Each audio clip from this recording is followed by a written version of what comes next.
नमस्कार, स्वागत है आपका हमारे इस विशेष कार्यक्रम में। इंदौर लगातार तरक्की के एक ऐसे मुकाम पर पहुंच रहा है जहां हम सबका कर्तव्य बनता है कि शहर के बारे में और आगे कैसे ले जाएं, आगे आने वाली चुनौतियां क्या हैं इस पर बात करें। तमाम सारी तमगे हमारे साथ लगे हुए हैं। स्वच्छता में नंबर 1, वाटर प्लस सर्वे में नंबर 1 और भी तमाम सारी उपलब्धियाँ हैं, फूड प्लस में 1 है। लेकिन क्या इंदौर आने वाले समय में किस दिशा में जाएगा, क्या उस इंफ्रास्ट्रक्चर को कैसे आगे बढ़ना चाहिए और क्या इंदौर में आने वाले इंडस्ट्रीज किस तरह की सुविधाएं चाहते हैं और क्या इंदौर का वातावरण उनके अनुकूल है, इन्हीं सब बातों पर चर्चा करने के लिए आज हमारे साथ स्टूडियो में मौजूद हैं जाने माने चार्टर्ड अकाउंटेंट, आईएमए के पूर्व अध्यक्ष और इंदौर शहर के इंदौर नगर निगम को एक नई गति देने की दिशा में प्रयास करने वाले संतोष मुच्छाल जी। संतोष जी, स्वागत है आपका। नमस्कार। साथ ही नर्मदा के तृतीय चरण का प्रपोजल बनाने वाले वो तमाम सारी सामाजिक संस्थाओं से जुड़े अजीत सिंह जी नारंग भी हमारे साथ मौजूद है। नारंग साहब, आपका भी स्वागत है। और हमेशा की तरह हमारे साथी राजा शर्मा, वरिष्ठ पत्रकार, हॉटलाइन, जिनकी खबरें लगातार आप देखते रहते हो, खबरों के पहले की खबर, राजा शर्मा जी भी हमारे साथ मौजूद है। राजा भाई, आपका भी स्वागत है। राजा भाई आर्थिक मामलों पर गहरी पकड़ रखते हैं। बहरहाल राजा भाई, मैं चाहता हूं कि एक इस ग्रोथ स्टोरी पर आपने काफ़ी काम किया है, तो यहाँ से इसको शुरू करते हैं, फिर अजीत सिंह जी और संतोष जी से बात करेंगे। देखिए सर, इंदौर को फ्यूचर सिटी ऑफ इंडिया के रूप में देखा जा रहा था। इंदौर को एक कॉस्मो मेट्रोपॉलिटिकल कल्चर का एक शहर माना जाता है। ये शहर आज से तरक्की नहीं कर रहा है। ये शहर अहिल्या देवी जी के ज़माने से विजनरी है। ये शहर हुक्मचंद जी के ज़माने से विजनरी है। ये शहर बिजनेस लीडर, प्राइवेट एंटरप्रेन्योरशिप द्वारा ड्रिवन शहर है। सरकार केवल इस शहर को फैसिलिटेट करती है। असल ग्रोथ इस शहर की पब्लिक प्राइवेट पार्टनरशिप की तर्ज पर किया जाता है। इस शहर की जो बड़ी खासियतें हैं, जो कि हम इंदौर के बॉर्न एंड बॉटम इंदौर को समझ रहे हैं, देख रहे हैं, ये शहर अपने आप में देश की विभिन्नताओं में एकता का एक बहुत बड़ा उदाहरण है। आप देखिए, आप यदि हम सांस्कृतिक लिहाज से बात करें तो देश के सब फेस्टिवल इस शहर के अंदर बहुत ही उम्दा, बहुत ही जिसको कहते हैं उत्साह के माहौल के साथ सेलिब्रेट किए जाते हैं। कॉरपोरेट की बात करें तो न केवल मध्य प्रदेश की, ये देश की कॉरपोरेट कैपिटलों में से एक है। यहाँ पे लॉजिस्टिक की बात करें तो शहर की कनेक्टिविटी के लिहाज से बहुत बड़ी जगह है ये। एयर कनेक्टिविटी भी शहर की डे बाय डे बहुत अच्छी ग्रो कर ही रही है। ट्रेन की कनेक्टिविटी में मैं आज भी बुरा मानता हूँ इस शहर को। जैसी ट्रेन की कनेक्टिविटी होना चाहिए वैसी कनेक्टिविटी नहीं है। उसका एक लोकेशन का एक बड़ा डिसएडवांटेज है इस शहर को, ऐसा मेरा मानना है। तो ये अपन आज जो इस शहर पे बात कर रहे हैं, तो ये शहर जो है मिनी मुंबई के तर्ज पर क्यों कहा जाता है। इस शहर में वो सब खासियतें हैं जो बड़े शहरों में है, लेकिन ये बहुत ही आनंद प्रिय, आराम प्रिय और अपने मस्ती में रहने वाला शहर है। बिल्कुल सही कहा राजा भाई आपने। अजीत सिंह जी, क्या कहते हैं आप, इस शहर का जो अभी तक का विकास हुआ है? आप लंबे समय से सामाजिक संस्थाओं से जुड़े हुए हैं। जैसा मैंने पहले भी कहा कि नर्मदा के तृतीय चरण का प्रपोजल आपने बनाया था, तो आज लंबा फ़र्क आ गया, लंबा गैप आ गया। इंदौर इंफ्रास्ट्रक्चरल डेवलपमेंट के लिहाज से देखा जाए तो एक अच्छा मुकाम हासिल कर चुका है और फिर आगे बढ़ने के मुहाने पर खड़ा है। सबसे पहले जो है, एक टेक्निकल व्यक्ति होने के नाते मैं कहूँगा कि इस इंदौर के अच्छे डेवलपमेंट की सोच का उदाहरण हमें आज से 100 साल पहले मिलता है, जब सिरेमल बाफना जी ने इंदौर का मास्टर प्लान बनाने हेतु विदेशों में 6 महीने तक घूम घूम कर पैट्रिक गिडिस को यहाँ लाए थे। अगर आज द्वितीय श्रेणी के महानगरों के अंदर इंदौर देश में सर्वश्रेष्ठ नगर है, तो उसका कारण वो मास्टर प्लान है जो उस समय बना था।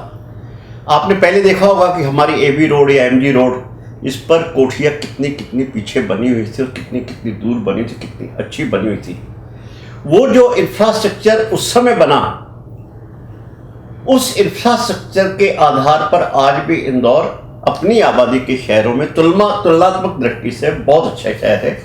अब सोचिए, उस समय जब बहुत ही कम पॉपुलेशन थी और 700 बेडेड हॉस्पिटल एमवाई बनाने का सोच लिया, अर्थात हमारा ये कहना है कि यहाँ पर जो भी इंदौर वासी पैदा होते ही उनको लगता है कि विकास की दृष्टि से कैसे इंदौर को बढ़ाना है और निरंतर उस दिशा में बढ़ता आ रहा है। उसके बाद इंदौर को जागरूक नागरिक, जिनमें मैं आपको बताना चाहूँगा बाबूलाल जी पाटोदी थे, मुछाल जी थे, बाबूलाल जी बाहेती जी थे, धारकर जी, सारे के सारे एक मत होकर विभिन्न राजनीतिक दलों के होने के पश्चात भी सब एक मत थे कि हमारा इंदौर का विकास जो है ये सर्वोपरि हो।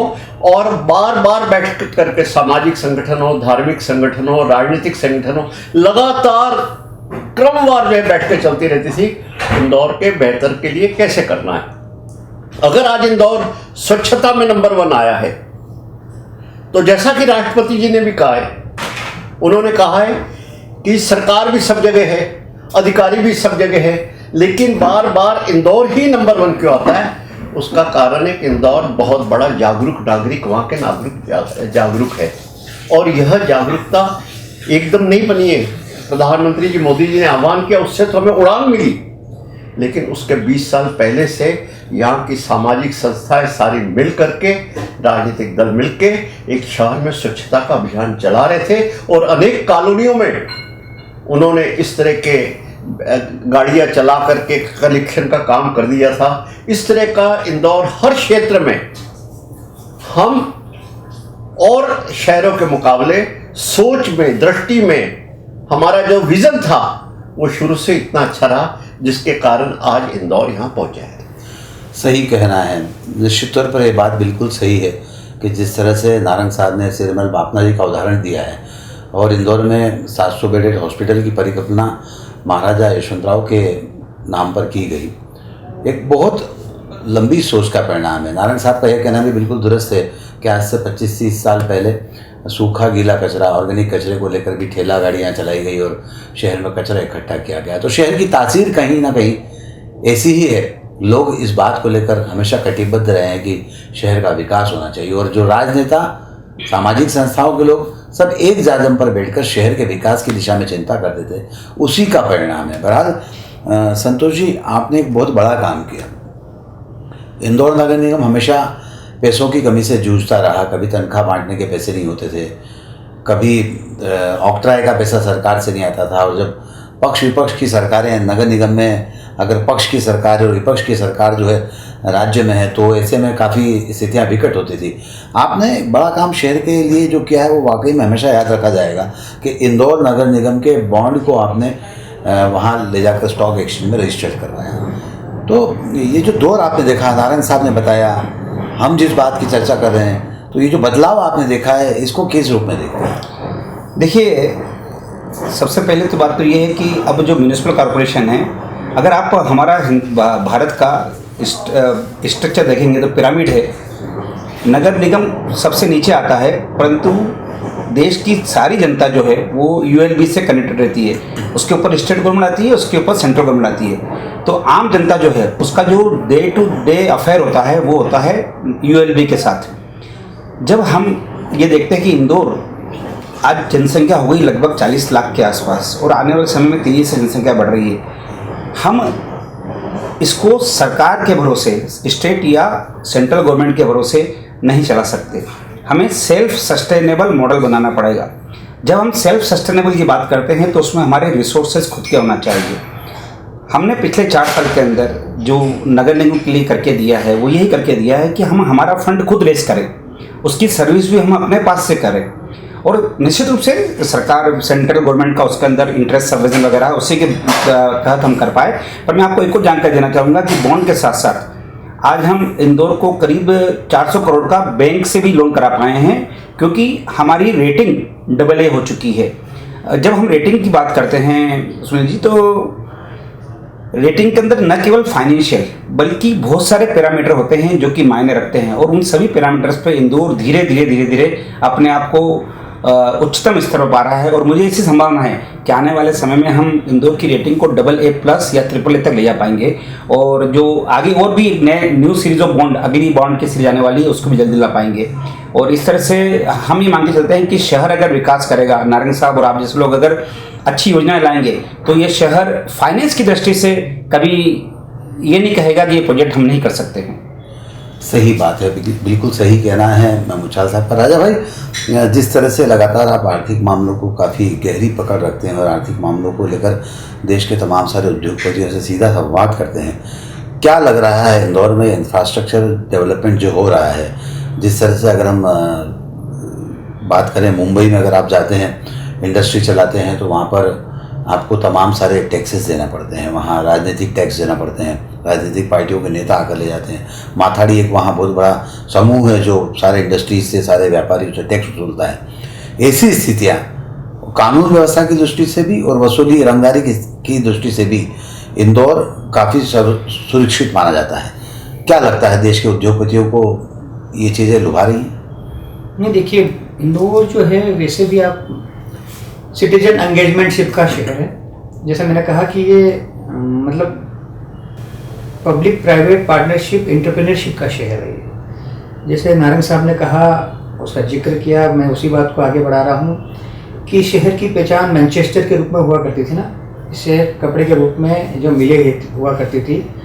तो लंदन स्टॉक एक्सचेंज के रेट कॉटन के सेठ हुक्म चंद जी खोला करते थे, इतनी उनकी उसमें उनका इतना वजूद था, इतना दबदबा था और इतना उनका नाम था।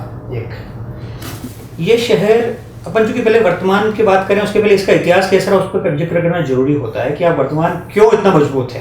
क्योंकि आपकी नींव मजबूत थी। नींव में आपकी मूल भावनाएं जो थी वो शहर के ग्रोथ की थी, शहर के तरक्की की थी, उन्नति की थी, लेकिन शहर की सिटीजन एंगेजमेंटशिप के साथ थी।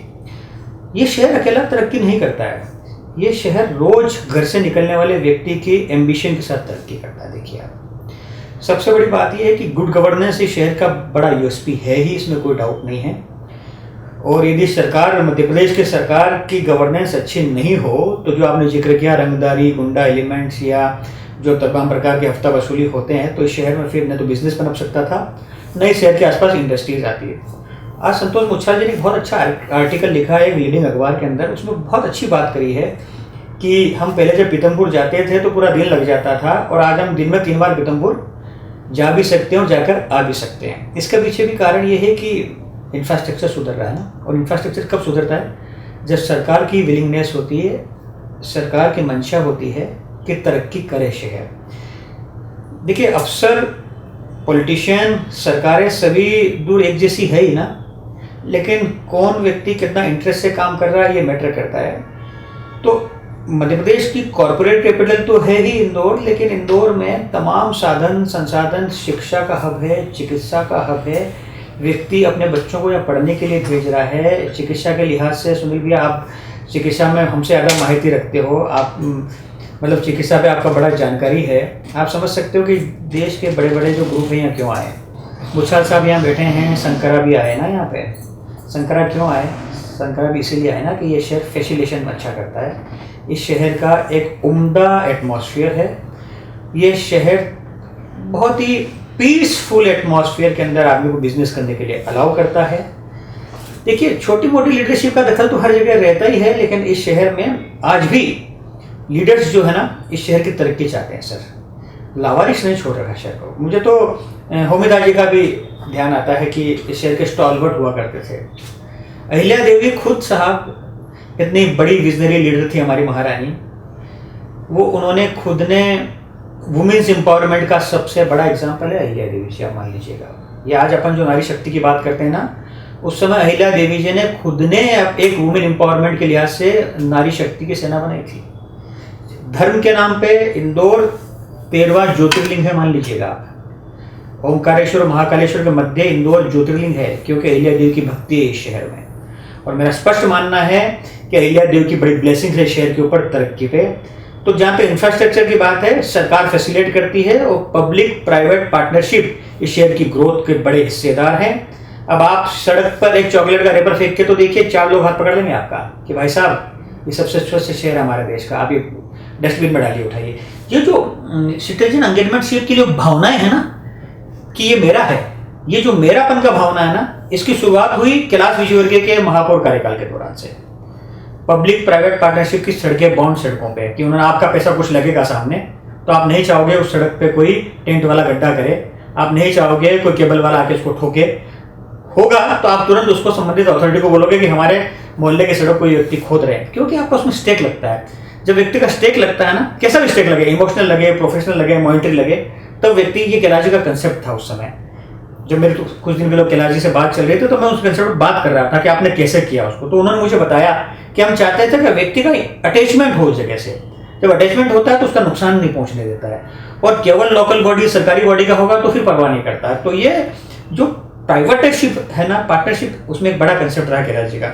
सर ने भी बहुत अच्छा जिक्र किया बापना साहब के ज़माने का। मैं उनका पढ़ रहा था उस समय, जब मैं आनंद मोहन माथुर साहब के पास बैठा था, तब इसको जानकारी हासिल करने गया था। तो ये जो सर बता रहे हैं 100 साल पहले नींव डल चुकी है, हम तो उसको आगे लेके जा रहे हैं। चाहे हुकुमचंद जी हो, महाराजा यशवंतराव साहब हो, अहिल्या देवी जी हो, इन्होंने नींव डाल के दिया हमको मजबूत, हम उसको आगे लेके जा रहे हैं।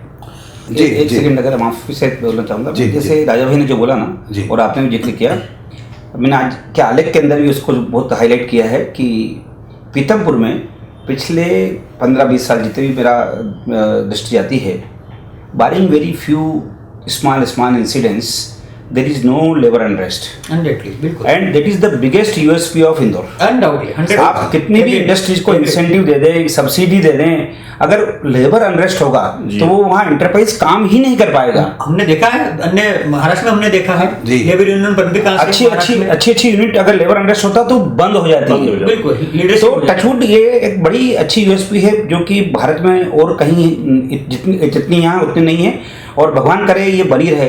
और ये तरक्की का एक बहुत बड़ा सबूत है कि आज इंदौर के जो एंटरप्रेन्योर थे वो तो अपनी जगह आ ही रहे हैं। मैं देख रहा हूँ कि दिल्ली, बॉम्बे, चेन्नई, ईस्ट साइड से, राजस्थान से इंडस्ट्रियलिस्ट इंदौर आ रहे हैं, अपनी इंडस्ट्रीज को लगा रहे हैं यहाँ पे। कई इंडस्ट्री ऐसी है जो कि पूरी शिफ्ट हो रही है पीतमपुर। तो उसके पीछे बहुत बड़ा कारण यहाँ की सरकार के सहयोग मात्र रूप तो यही है, साथ साथ ये लेबर अनरेस्ट नहीं होना एक बहुत बड़ी उपलब्धि है जिसका हमें सभी को गर्व होना चाहिए। संतोष जी, आपने, राजा भाई ने जिस आपके आर्टिकल का जिक्र किया, मैं भी वो पढ़ रहा था, उसमें आपने CSR को लेकर काफ़ी अच्छा लिखा है। तो मैं चाहता हूँ कि उस CSR एक्टिविटी के बारे में जो आपकी परिकल्पना है उसको भी एक बार ज़रूर बताइए। देखिए, मुझे ऐसा लगता है कि जब हम औद्योगिक क्रांति की बात कर रहे हैं तो निश्चित रूप से इंदौर के आसपास बड़े बड़े उद्योग आ रहे हैं, अच्छी कंपनियां आज इंदौर के आसपास है। इंदौर हो, भोपाल हो, सभी के आसपास है। मध्य प्रदेश की बात कर सकते हैं बड़ी हम।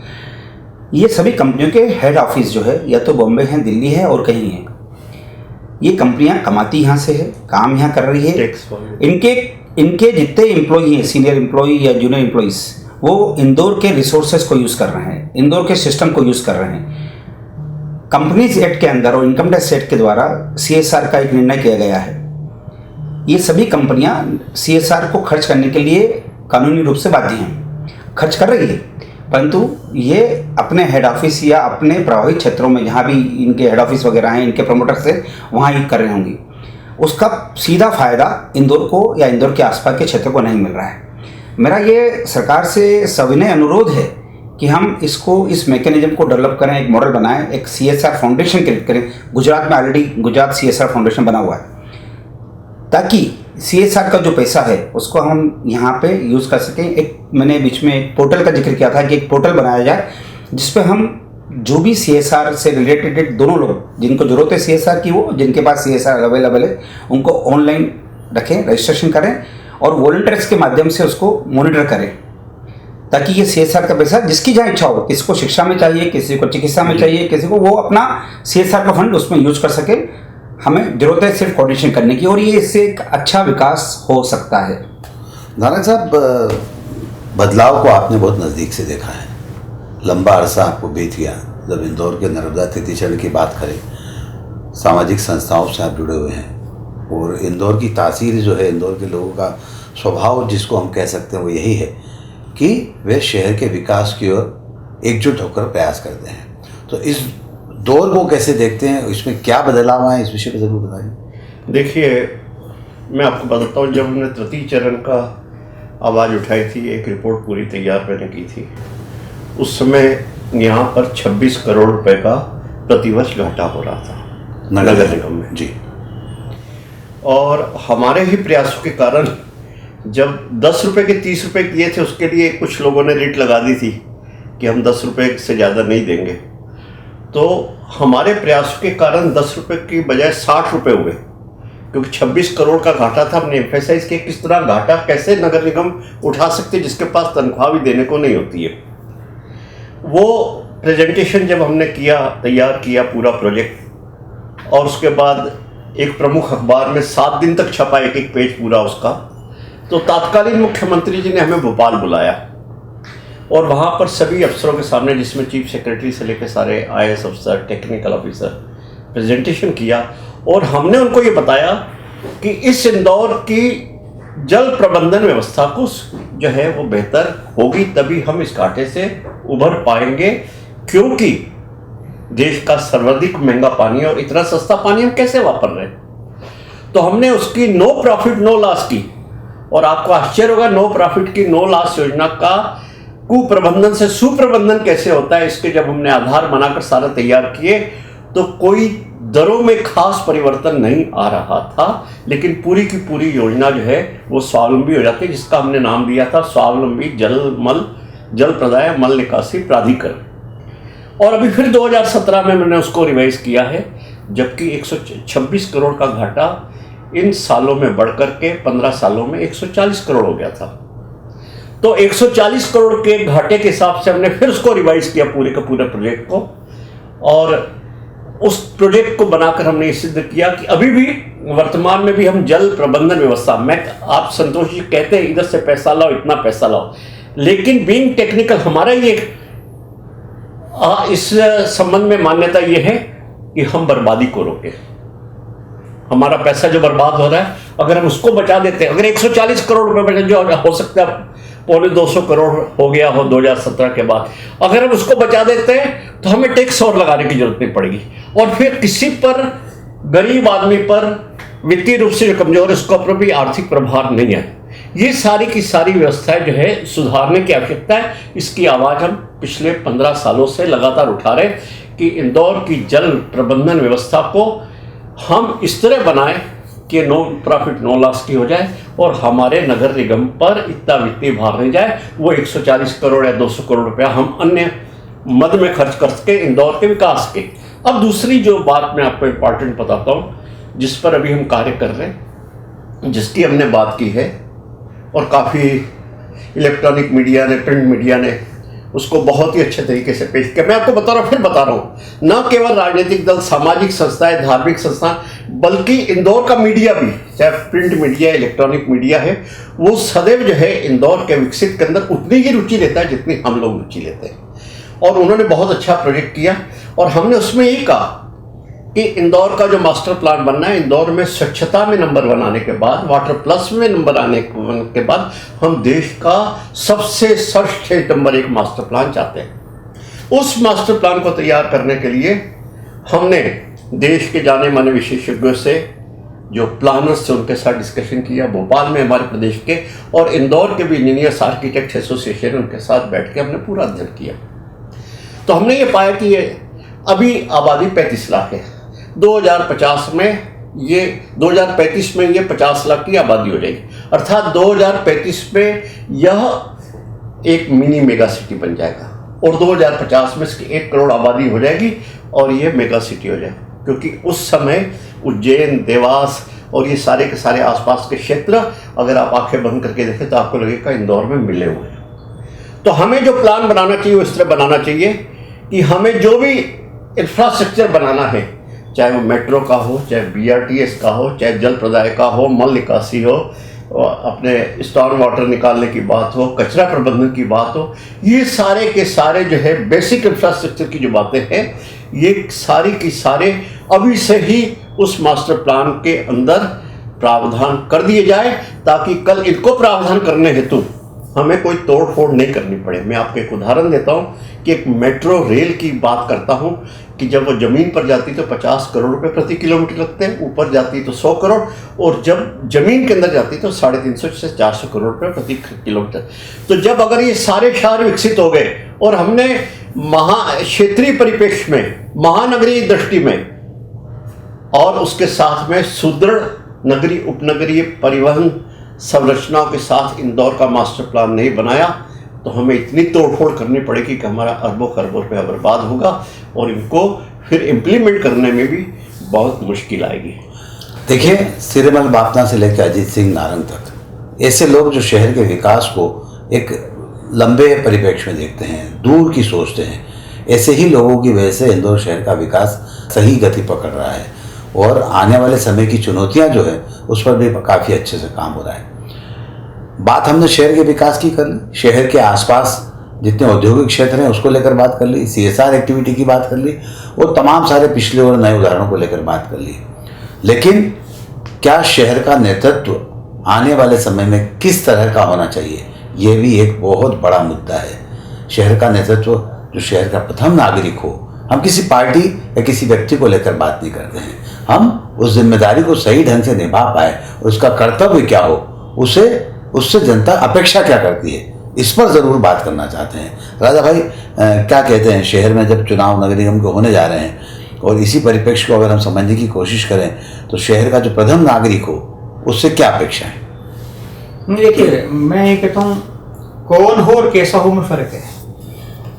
कौन कोई भी हो सकता है, कैसा हो ये महत्वपूर्ण है। कैसा हो का एक अपना विजन है, एक अपना दृष्टिकोण है, उसकी अपनी क्वालिफिकेशन है, उसकी अपनी क्वालिटी है। कौन तो किसी भी पार्टी का भी हो सकता है, लेकिन कैसा हो ये बहुत बड़ा मैटर करता है। बहुत बड़ा। ठीक है, तो जब मैं कहता हूँ कैसा हो, तो मैं कहता हूँ इस शहर का जो भी मेयर बने, जो भी लीडरशिप है, नॉट ओनली मेयर तक आप सीमित मत रहिए। आप महापौर एक मतलब एक पोस्ट है, एक व्यक्ति है, लेकिन MIC जो है उनकी कैबिनेट है, ध्यान रखिए आप। और उस कैबिनेट में भी वो मंत्री के रूप में होते हैं MIC में, जैसे महापौर मुख्यमंत्री के रूप में होते हैं। वो एक अपने आप में सरकार है, ध्यान से शहर की सरकार बोली जाती है उसको। तो जब शहर की सरकार की लीडरशिप विजनरी नहीं होगी, उसका एक खुद का IQ नहीं होगा, मैं तो कहता हूँ मेरी भाषा में कि इस शहर को CEO चाहिए, बिजनेस लीडर चाहिए, विजनरी लीडर चाहिए, राजनेता नहीं चाहिए। राजनेता उसकी एक रूट हो सकती है वहाँ पहुँचने की, पॉलिटिक्स एक माध्यम हो सकता है वहाँ पहुँचने का, लेकिन उसका एक अपना दृष्टिकोण होना चाहिए। उसको इस बात की समझ होना चाहिए कि हम आज कहाँ खड़े हैं, अगले 15 साल 20 साल का उसका अपना एक विजन होना चाहिए। माफ़ कीजिएगा, फीते काटने वाले राजनेताओं का समय चले गया है। अब हम ग्लोबल वर्ल्ड में हैं, आज हम ग्लोबल इकोनॉमी में जी रहे हैं। संतोष मुच्छाल साहब जो मसाला बॉन्ड में आप करा चुके हो, रजिस्टर्ड इंडेक्स करा चुके हो, तो हम वहाँ की सोचना पड़ेगी हमको। तो शहर को विजनरी लीडरशिप चाहिए, उसका अपना एक खुद का होमवर्क दृष्टिकोण होना चाहिए। और नारायण साहब जैसे जो विद्वान लोग हैं अलग अलग क्षेत्र के, उनके साथ उनका लगातार इंटरेक्टिव होना चाहिए, कम्युनिकेशन होना चाहिए, उनसे इनको ज्ञान लेना चाहिए कि ये वो लोग हैं जिन्होंने शहर को बहुत लंबे समय तक ग्रोथ करते हुए देखा है, उनके ऑब्स्टिकल्स हर्डल को भी समझा है। सुनील भैया, एक बात आप बहुत ध्यान रखिए कि ये शहर जो है ना, जो चैलेंज है सामने, वो आप समझिए क्या चैलेंज है। ये शहर बहुत सीमित डायमेंशन में बसा हुआ, ये ध्यान रखिए आप। यदि आप राजवाड़ा को सेंटर मान लेते हैं तो हार्डली 20 किलोमीटर की रेंज में या 25 किलोमीटर की रेंज में आप शहर कवर कर लेते हैं आप, ठीक है। लेकिन ये शहर के जो चैलेंजेस है वो ये है मेरी नज़रों में कि ये शहर ग्रोथ कर रहा है इंडस्ट्रियल पॉइंट ऑफ व्यू से, लेकिन पीतमपुर में सोशल इंफ्रास्ट्रक्चर नहीं है, ध्यान रखिएगा। रहने के लिए व्यक्ति इंदौर आएगा। ये शहर एजुकेशन का हब है, लेकिन रहेगा तो उसको इंदौर की सड़कों पे ही चलना है। सड़कों पे नाम पे इस शहर में जो मुझे बहुत ही दुख होता है इस बात को कहते हुए कि हमारा शहर का ट्रैफिक सबसे बदतमीज, सबसे बदनाम और सबसे वाहियात ट्रैफिक हमारे शहर का है। एक उसके लिए जिम्मेदारों को सोचना पड़ेगा। हमारे सामने चैलेंज, हमारे पास एक फ्लाईओवर बनता है, 5 साल लग जाते हैं, वो पत्थर ही गड़े रहते हैं। ये इस शहर को अंडरपास, ओवरपास, फ्लाईओवर की रिक्वायरमेंट है ही। एक BRTS ने इस शहर को सुबह से शाम जाम करके रखता है, और यदि बारिश हो जाती है, पानी गिर जाता है, तो ये शहर रुक जाता है। इसलिए और फिर जब ट्रैफिक खुलता है तो इस शहर में 2-2 घंटे जाम रहता है, ध्यान रखिए आप। एक बारिश ट्रैफिक की दुर्गति बता देता है। एक शादी विवाह में आपको जाना हो तो बाईपास के नीचे अंडरपास में आप फंस जाते हो, तो आप 3 घंटे उस शादी में नहीं पहुंच पाते हो। अब ध्यान रखिए आप, ये प्रैक्टिकल एस्पेक्ट आप समझिए। इस शहर की ग्रोथ में जो इंजन का काम करेंगे वो फ्लाईओवर काम करेंगे, इंफ्रास्ट्रक्चर काम करेंगे। शहर में पब्लिक ट्रांसपोर्टेशन है ही नहीं, आप मान लीजिए आप। मैं नहीं मानता हूँ आई बसों को ट्रांसपोर्ट, बहुत सीमित है, भले वो कितनी भी गाड़ियां चल रही होगी। इस शहर का एक बेसिक स्वभाव हो गया है 11:30 बजे भी घर की कार लेके निकलेंगे, क्योंकि उसको ये ट्रेडिंग क्लास शहर है, ये सर्विस क्लास नहीं है। सर्विस क्लास शहर में मेट्रो, सर्विस क्लास शहर में पब्लिक ट्रांसपोर्टेशन बहुत मैटर करता है। ये ट्रेडिंग क्लास शहर अपनी मर्जी से निकलता है, आदमी निकलता है तो निकलता, नहीं तो नहीं भी निकलता है घर से, ध्यान रखिए आप। तो वो अपने वाहन लेके निकलता है, सड़क शहर की सड़कों के ऊपर पार्किंग खड़ी रहती है। सर कहाँ निकालेंगे गाड़ी, आप बताइए। आपने सभी अच्छे पहलुओं की बात कर ली, इन पहलुओं पर चर्चा कीजिए, चिंतन कीजिए कि हम बड़ी बड़ी बातें तो कर रहे हैं, लेकिन चैलेंजेस हमारे सामने क्या है। हम इतने एरोगेंट हैं, हम इतने एटीट्यूड वाले हैं, हम इतने अहंकारी हैं, इतने घमंडी हैं कि हम हमारी गाड़ी को पार्किंग में लगाना ही नहीं चाहते हैं। हम 2 मिनट का बोल के जाते हैं, 2 घंटे तक नहीं आते हैं। हर दुकानदार अपने घर के सामने, अपनी दुकान के सामने ही गाड़ी पार्क करना चाहता है, तो फिर ग्राहक कहाँ जाएगा साहब? आप इन चीजों को देखिए, केवल सड़कें चौड़ी करने से कुछ नहीं होगा, व्यवस्थाएं जमाना पड़ेगी, ट्रांसपोर्टेशन जमाना पड़ेगा, पार्किंग जमाना पड़ेगी, पुलिस की ट्रैफिक को उसको ध्यान रखना पड़ेगा। हर एक प्रोजेक्ट पे बहुत ही फोकस्ड होके डंडे के जोर पे उसका पालन करवाना पड़ेगा, तब जाके ये शहर आगे भी ग्रो करेगा, नहीं तो ये शहर रेंगने लग जाएगा आप, और रेंगता हुआ शहर आपको नहीं अच्छा लगेगा। नारायण साहब क्या कहते हैं आप, जो राजा भाई ने बात की है उसमें से अलग हट के आप क्या सोचते हैं?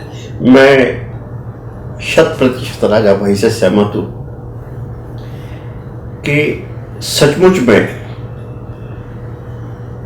इंदौर को पहले तो एक मेट्रो सिटी के रूप में हमें स्वीकार कर लेना चाहिए और शासन को भी स्वीकार करना चाहिए, क्योंकि metro cities are engines of growth and economy. Their economical contribution per person is much more than other urban countries, and therefore they need, जैसा आपने बताया, wide vision in planning. Planning के अंदर वाइड विजन के व्यक्ति को ही इस कुर्सी पर बैठना चाहिए। अदरवाइज क्या होगा कि जो वर्तमान में आबादी बढ़ रही है, चाहे आपने चौड़ी सड़कें कर दी, फ्लाईओवर बना दिए, लेकिन उसके साथ हमने एक पब्लिक को एजुकेट नहीं किया ठीक तरह से सड़क पर चलने के लिए। इन्फोर्समेंट बहुत जरूरी तो है। इन्फोर्समेंट अगर प्रॉपर नहीं होगा तो कोई भी यहाँ की पब्लिक ट्रांसपोर्ट की प्रॉब्लम जो है ये कोई सॉल्व नहीं कर सकता। मैं आपको एक उदाहरण देता हूँ, कुछ बातें टेक्निकली भी हमारे शहर में ठीक नहीं हुई हैं। जैसे आपने BRTS की बात की, मैं आपको स्पष्ट करना चाहता हूँ कि दुनिया के अंदर 300 से अधिक BRTS है और सब जगह सब सक्सेसफुली काम कर रहे हैं, लेकिन हम हमारा चाहे इंदौर को महानगर घोषित करें, वो अधूरा घोषित कर दे। BRTS बनाए तो आधा बनाए, आधा कैसे? BRTS के साथ में सपोर्टिंग इंफ्रास्ट्रक्चर होता है, कनेक्टिविटी फीडर चाहिए। हाँ, एंड टू एंड कनेक्टिविटी तक जो वो रहता है, उसके अंदर कहता है कि हमें इन जहाँ पर जो बने हुए हैं हमारे स्टेशन बने, बस स्टॉप बने हुए हैं, उन बस स्टॉप के साथ में हमें उन लोगों को लिफ्ट लगाकर वहाँ पर बस स्टॉप बनाकर, हमने बता रखा है हमारी रिपोर्ट में कि उसको ऊपर बनाया जा सकता है, बस स्टॉप के ऊपर आप जो है पार्किंग का बना सकते हैं। आजकल तो बन रहा है, मल्टी लेवल पार्किंग की व्यवस्था हो जाती है, उसके ऊपर बना के, ताकि बच्चे भी, महिलाएं भी, बूढ़े भी, अपंग भी उससे BRTS से लिफ्ट से वहाँ पर जाए, बस स्टॉप पे उतरे और उसके बाद गाड़ी ऊपर पार्क करके चले जाए। अगर ये सपोर्टिंग स्ट्रक्चर बन जाता तो हमारा BRTS एक हिंदुस्तान में दूसरी जगह BRTS बनाने के लिए बहुत बड़ा एक आदर्श उदाहरण हो जाता, और उस पे से 50,000 की बजाय 2 लाख लोग चल रहे होते। अगर हम जानते हैं कि अब वो सिर्फ उसके ऊपर स्टूडेंट या कुछ लेबर क्लास इस तरह की यात्रा करे, लेकिन पब्लिक ट्रांसपोर्ट को बढ़ाना देने के लिए आपको वैसी सुविधाएं देनी पड़ेगी। और इन्फोर्समेंट की बात है तो मैं इस बात को पूरी तरह से इंदौर के लोगों को कहता हूं कि आप कम से कम कार लेकर निकले। आप व्यापारी लोग हैं, आपका अर्थ से बहुत बड़ा रिश्ता है। अगर आप कार घर पे छोड़ जाएंगे तो आने वाले समय में आपको मालूम पड़ेगा कि हम जो है पहले से आर्थिक रूप से भी मजबूत हो रहे हैं, बेहतर हो रहे हैं। तो ये सारी की सारी सड़कें जो है, इसी तरह जैसे आपने भी बात की थी, तो हमने मास्टर प्लान में बताया कि इंदौर से उज्जैन, इंदौर से देवास, अब 30 मीटर से हमने 60 मीटर की सड़कें बना रहे थे, हमने उसको 100 मीटर की सड़क प्रपोज की है, ताकि जितने किलोमीटर दूरी उतने मिनट में पहुंच जाए और इंदौर पर फर्दर डेंसिटी बढ़ाने के ये दिक्कतें नहीं आए। इसलिए जो है बिल्कुल आपने कहा इन्फोर्समेंट बहुत ज़रूरी है। और अभी जो हमारे पास इंफ्रास्ट्रक्चर है उसके अंदर फ्लाईओवर डेफिनेटली काफ़ी बनने वाले हैं और बनने का प्रावधान किया गया है, लेकिन ये तभी होगा जब हम इन्फोर्समेंट प्रॉपर कर पाएंगे। तो ये यातायात की व्यवस्था जो जिसके अंदर इंदौर पिछड़ा हुआ है वे भी सुधर जाएगी और हम आगे बड़ा तेजी से और बढ़ सकेंगे, क्योंकि हमारा इंफ्रास्ट्रक्चर अभी इसमें कमज़ोर है, वो भी ठीक हो जाएगा। सर अभी तक रिंग रोड तक एक भी रिंग रोड हमारा कंप्लीट नहीं है। दिस इज मोस्ट अनफॉर्चुनेट कि हम रिंग रोड की बात करते हैं, तो बताइए हमारा रिंग रोड कंप्लीट है क्या? बिल्कुल नहीं है।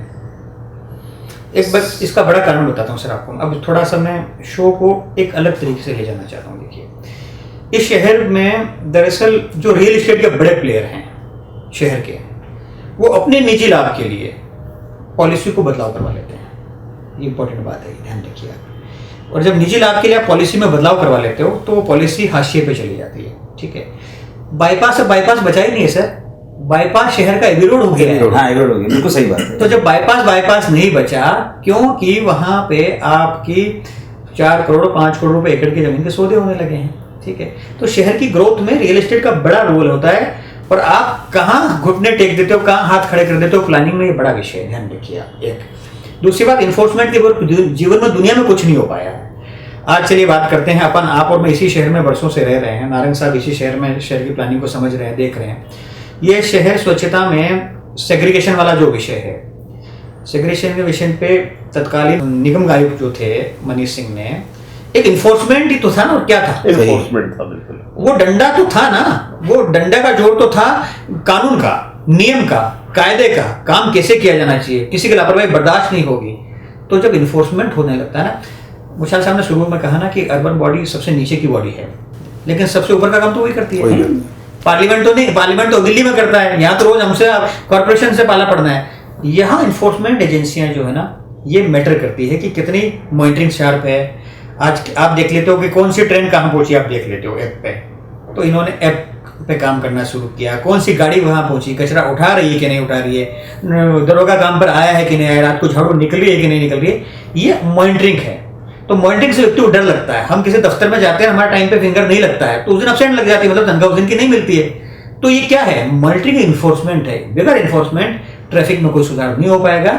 कोई भी आ जाए, जब तक उसको सुबह के 3 घंटे पीक और शाम के 3 घंटे पीक, तो अफसरों से लेके पुलिस के बड़े नेताओं अफसरों को वहां खड़ा रहना ही पड़ेगा, जब जाके शहर का ट्रैफिक सुधरेगा। अदरवाइज सर, हम कितनी भी तरक्की की बातें कर लें, इनको फ्लाइट पकड़ने में 2 घंटे लेट हो ही सकता है, ध्यान रखिए। राजा भाई, मुझे तो आश्चर्य होता है कि हमारे फुटपाथ जो हैं वो खत्म हो चुके हैं, और दुकानें जितनी अंदर है उतनी ही दुकानों ने बाहर तो हमने स्मार्ट सिटी के नाम पे जो तोड़फोड़ करके इतना रोड को चौड़ी किया है, आज उन सब रोड पे जाके देखिए, वापस यूजेबल जगह तो वापस उतनी हो चुकी है। यूजुअल उनके लिए फुटपाथ जो है ना, मतलब ये हुआ कि सरकार ने अपने खर्चे पे उनको जगह बना के, उनकी दुकानें जितनी अंदर है उससे ज्यादा बाहर हो गई है।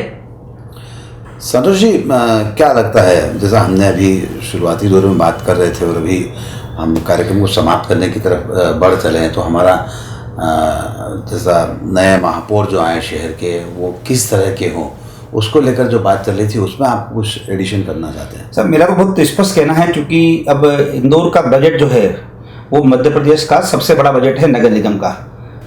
और जैसा नारायण साहब ने कहा था कि शहर का पानी सबसे महंगा आ रहा है, तो हमें कॉस्ट कंपोनेंट को कम करना पड़ेगा। मैं आपको जानकारी देते हुए मुझे हर्ष हो रहा है कि नगर निगम बहुत तेज़ी से काम कर रहा है, और अब जलूत के अंदर करीब 60 मेगावाट का सोलर इंस्टॉलेशन हो रहा है, ताकि हम जो अभी 24 करोड़ रुपए महीने का इलेक्ट्रिसिटी बिल है, राजा भाई आपको आश्चर्य होगा कि 24 करोड़ रुपए महीना हम पानी को नर्मदा से पंप करने का, जलूत के ऊपर पिक तक ले जाने के लिए खर्च कर रहे हैं 24 करोड़ रुपए। तो उसकी कॉस्ट सेविंग करने के लिए करीब 60 मेगावाट का, वैसे प्लानिंग तो 100-120 मेगावाट की थी, परंतु टेक्निकल इश्यूज रहते हैं, पिक लोड, और उस वजह से वो 60 मेगावाट तक सीमित हो गया है। उससे जो जनरेशन होगा उससे हम सब्सटेंशियल कॉस्ट कटिंग कर पाएंगे पानी के लेके, और आने वाले समय में अगर रेगुलेशंस परमिट करेंगे तो ये 120 मेगावाट 200 मेगावाट तक सोलर फिर चला जाएगा, उससे कॉस्ट कम हो जाएगी। सोलर पे हमको जाना ही पड़ेगा। हाँ, और देश के प्रधानमंत्री का बड़ा विजन है सोलर को लेकर, देखिएगा। मतलब सोलर पिछले 2 बार के बजट में तो लगातार कवर कर रहा हूँ, महापुर में टॉक शो में डिस्कस भी करते हैं। सोलर एनर्जी हमारे देश के लिए मस्ट होने वाली आने वाले दिनों में, ठीक है, क्योंकि जो कोयले की उत्पादन और कोयले की जो बिजली है उसकी एक सर्टेन लिमिटेशन रहेगी। सोलर के 2 एडवांटेज हर व्यक्ति, चूंकि मुछाल सामने इस पर काम किया और कर भी रहे हैं। सोलर का शुरू में हमको कॉस्ट जरूर महंगा पड़ता है, लेकिन उसकी जो ड्यू कोर्स ऑफ पीरियड में उसकी पर यूनिट भी हमको अफोर्डेबल होती है, एक बात। दूसरी बात ये भी आप मान के चलिए कि यदि एनर्जी के पार्ट पे आप बात करोगे तो जो चीज़ आपके हाथ में नहीं है वो फिर आपके हाथ में नहीं रहेगी। सही बात। जो प्रकृति जो दे सकती है वो आपको दे सकती है।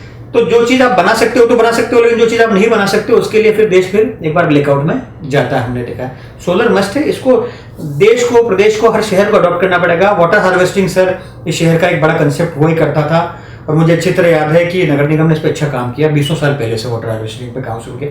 क्या रिजल्ट है उस पर मैं नहीं जा सकता, टेक्निकल पार्ट मेरी जानकारी नहीं है, लेकिन वाटर हार्वेस्टिंग का कंसेप्ट इस शहर का बहुत अच्छा है।